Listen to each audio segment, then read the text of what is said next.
Hey everyone, Couch Investor back to our earnings video for today. So I'm starting this evening with Intel and then we're going to talk about Amazon. Amazon is down around 17 to 20% after hours.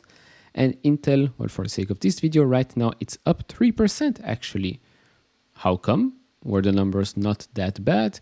Well, in my view, mixed results, but some promising comments there. Obviously, if there's something interesting or crucial that they mentioned during the earnings call, I'll add it in the pinned comment. So before we go into the earnings report, I do want to say something with regards to Mobileye. Went public, went up 30%, maybe even more the day it went public. I have no intentions of buying Mobileye since I think that owning Intel gives me enough exposure to that company. If Mobileye is a success, Intel will gain from that as well. And the price to pay for Mobileye today, to me, makes no sense because, well, Intel right now is pretty cheap and cheap enough. Plus, Intel has majority control of the company, still owns, well, most of it. So to me, owning Intel, I indirectly own almost all of Mobileye. So there is that. Wanted to get that out of the way. So before we go into the earnings report, obviously do hit that thumbs up button and subscribe if you have not. And if you want to support me and this channel, do check out the link down in the description and in the pinned comment to get the top 10 best stocks to buy now, or go to fool.com/couch investor. So let's check out what Intel did this quarter. All right, so first things first, there's something very interesting here, and that's something that is obviously important for the long-term stability of the company, and that's taking actions to accelerate transformation. So responding to current environment by reducing cost, driving to $3 billion of savings in 2023, growing to 8 to 10 billion annually by end of 2025. Now, of course, actions speak louder than words, so we'll have to wait and see what happens. And so these are the results for this quarter. So $15.3 billion in revenue, that's down 15% year over year. And within July outlook range, they were expecting between $15 and $16 billion. It's also, well, around what the market was expecting. So good on that. Now, as for gross margin, that took a hit. Well, that took a hit, obviously, but it's also down from their own outlook. So it's at 45.9%, down 12.4 percentage points year over year, and 0.6 percentage points below July outlook. As for earnings per share, that actually surprised me and the market. But of course, that's down 59% year over year. But it is 24 cents above their July outlook, which to me is a very, very big surprise. Now let's have a look at all of these segments here. So revenue for the client computing group, that's down 17% to $8.1 billion, but it did increase from Q2. So Q2 was at $7.7 billion. So a nice increase there quarter over quarter. As for operating income, that's down 54% year over year to $1.7 billion. And that's also up quarter over quarter. Last quarter was $1.1 billion, operating margin of 20%, which is more than the 14% of last quarter. So quite some positives, especially in this segment here. Now, as for data center and the AI group, so revenue is down 27% to $4.2 billion. And here's where the bad news comes in. That's actually less than last quarter. Last quarter was 4.6 billion. So year over year it's down, and quarter over quarter it's down as well. Probably positive for the likes of NVIDIA and AMD. And as for operating income, well, doesn't exist anymore. Now, as for Network Edge Group, revenue grew 14% to $2.3 billion. That's basically flat quarter over quarter.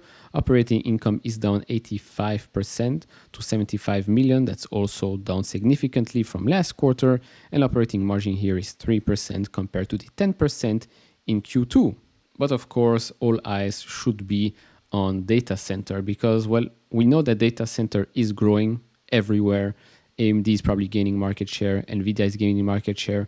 Let's see what happens with Intel in the coming quarters. Right now, this year, as for operating income, well, lower operating income on lower revenue, investment in product and process roadmap, and increased 10 nanometer mix.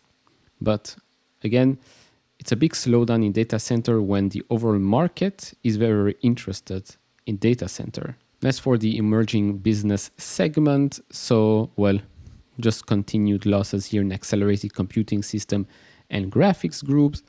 So revenue of $185 million, around flat quarter over quarter. That's up 8% year over year, but higher operating loss driven by inventory reserves. As for Mobileye, that reached $550 million. That's up 38% year over year on higher demand for IQ product. And there was also an announcement, well, Reuters said that Volkswagen will expand their driving partnership with Mobileye after they no longer invest in startup Argo AI, same company that we've heard from Ford. So that's probably pretty promising. Operating income is also up 12% year over year. As for Intel Foundry Services, well, revenue is down 2% year over year and higher operating loss driven by increased spending to support strategic growth. This segment will be should be extremely important in the future. Now, as for outlook for the full year, so there are some reductions here across the board. So revenue to be down 14 to 16% year over year and also down $2 to $4 billion from the previous outlook. Gross margin takes a hit here as well, down 10.6 percentage points year over year and down 1.5 percentage points from their prior outlook. And earnings per share, well, $1.95. That's down 63% year over year and down 35 cents from prior outlook. So you might say, how can this be since this quarter was better than expected? Well, you'll see how Q4 looks. But they do say that net capex will be $21 billion. That, of course, reduced from the $23 billion they were expecting from last quarter, what they announced in last quarter. But adjusted free cash flow will now be negative $2 to $4 billion instead of negative $1 to $2 billion.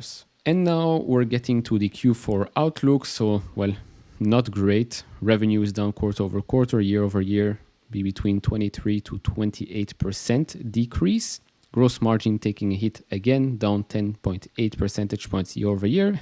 And then earnings per share of just 20 cents. Well, a big hit quarter over quarter, but also down 83% year over year. So, of course, there are some positives, there are some negatives as well. Right now, this quarter to me is a neutral quarter. Obviously, we'll hear more during the call, but it could have been much worse, right? With, well, AMD pre-announcing already, it could have been much worse. I was actually very surprised. Again, I repeat it, very surprised at the earnings per share that came in much higher than expected. But then again, they expect a disaster Q4. Might be putting the bar extremely low, so maybe they'll beat it and then everybody will be like, oh, great job, Intel. I don't know. Remains to be seen. But to me, this quarter, again, doesn't tell anything. I'm not going to buy extremely hard right now. No, I'm just going to stay on my hands, collect the dividend payouts, and that's about it. 2023 should be extremely important. Obviously, reducing costs, and let's hope that especially the data center sentiment will increase. Because we've heard about the announcement, right? They said Amazon, Facebook, etc. But why can't we see this in the report? Maybe these are the things that we'll see in the coming quarters. Remains to be seen. Obviously, do share your thoughts down in the comments below. I will cover Amazon next, so stay tuned for that. If you missed Shopify and Teladoc, those videos will be in top right corner, maybe even here next to me. Like and subscribe if you have not, and I see you all in the next one. Bye-bye.